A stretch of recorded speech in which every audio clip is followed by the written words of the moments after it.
Welcome. In front of me is a ZTE Blade V8 Lite, and today I will show you how to format your SD card. Now, to get started, you'll want to open up your settings application. From here, scroll all the way down to advanced settings and then select storage and choose your SD card. And then here you'll find format option.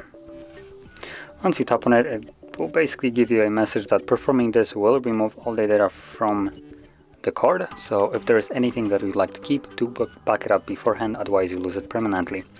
Now, assuming you have already done so, or you just don't want to, select erase and format, and the process will begin. Now, this will take only a couple seconds, and once it's finished, the card is ready to be used once more, as it is right now. So click on done, and you're finished. And if you found this very helpful, don't forget to hit like, subscribe, and thanks for watching.